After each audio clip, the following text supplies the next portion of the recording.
the way ancient Vedic thinkers perceived time is very different from modern scientific thought.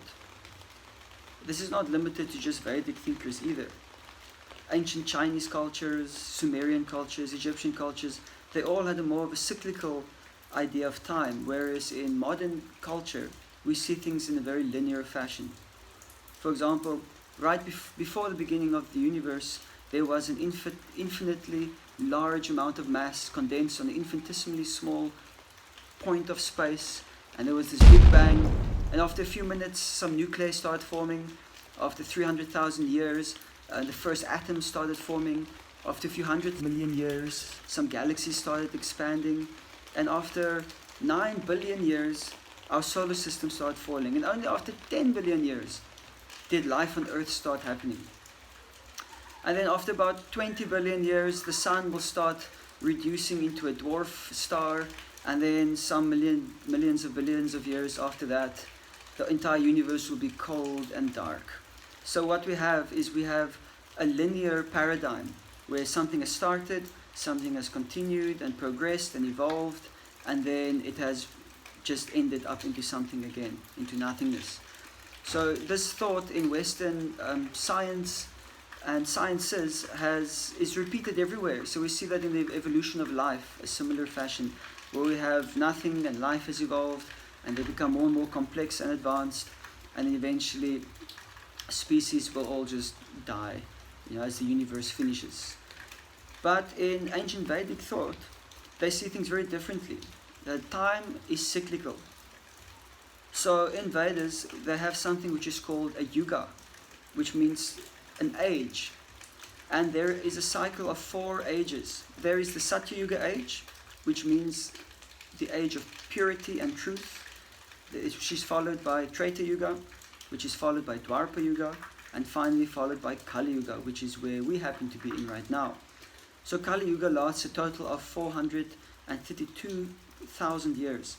Dwapara Yuga is double that, Treta Yuga is 3 times that, and Satya Yuga is 4 times that, which is about 1.7 million years long.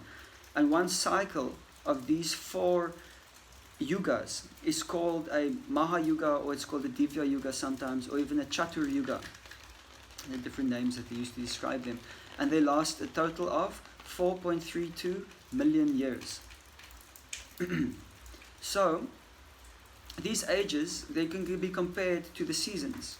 Like we have winter, summer, autumn and spring, and each one of these seasons has particular characteristics inside of them. We know that summer is hot, winter is cold. In the spring, there's lots of flowers and allergies because of the pollen. We know that in autumn, we get beautiful different colors as the leaves start withering and falling off the trees, and it might start getting windy at certain places. So these are known characteristics of these seasons. And anybody who is even 10 years old, who've just lived through 10 of such cycles, they can understand what comes when winter approaches, what comes when summer approaches, and what to expect. Similarly, these different ages have their characteristics. And there are sages and celestials which live for hundreds and thousands of years long that can perceive these cycles, and that they can then, just like we can give an accurate account of what to expect in a season, they also give accurate accounts of what happens in these different ages. So, from where we are standing on this planet in the human life is actually very small. Because above us, there are many celestial beings going up into the universe, right from the original, the creator or engineer of this universe named Brahma. And we'll try and get an understanding or appreciation of how one day of Brahma looks and what his life looks like also. So where we are now at, there is a celestial being, his name is Manu.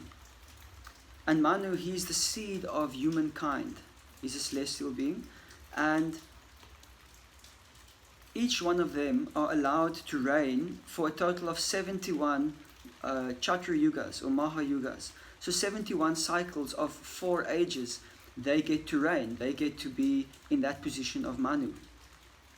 So, and of all these Manus, in every day of Brahma, there exists a total of 14 Manus. So you can calculate that that's also the same as saying 1,000 cycles of Chatra Yugas, which comes to a total of 4.32 billion of our solar years. So one day of Brahma equals 4.32 billion years for us, and his night is also as long as that. And then if he also lives to 100 of his own years, and that can be calculated to come into a total of 311 trillion 40 billion of our solar years, which is the lifetime of Brahma, and which starts at the beginning of the universe, and when his life is finished, then this universe also is finished. So this Lord Brahma, before the universe was created, he had sprung out from the navel of Vishnu, from whom all these universes have emanated. So there is this form of God which is related to the creation of material universes, and he's simply lying on this very comfortable Sheshanag couch while his feet is being massaged by the goddess of fortune, Lakshmi Devi.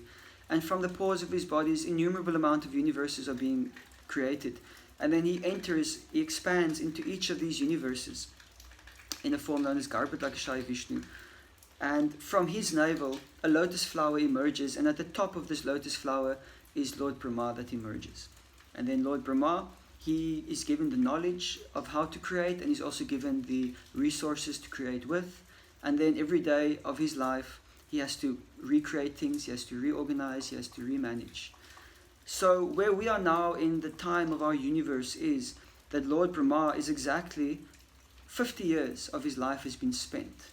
And it's described in the Vedic scriptures that at the moment, it is actually the first day of his 51st year. And that we are currently in the 7th Manu of his day, which means it's about noon time for him. So he's busy preparing his lunchtime now. He's getting ready for that. So, and it's his birthday today, since it's the first day of his 51st year. So he's 50 years old, and now he's gone into, and it's the first day of his 51st year, and he's getting ready for his birthday lunch. So that is where we are at now in this universe, in time, and there'll be another 50 years for him left until his life is finished, after which everything gets wrapped up and absorbed back into the body of Mahavishnu, which for Mahavishnu is only the time it takes for him to exhale and to inhale. And as he exhales, universes go out, and as he inhales, universes get absorbed back into his body. Hare Krishna.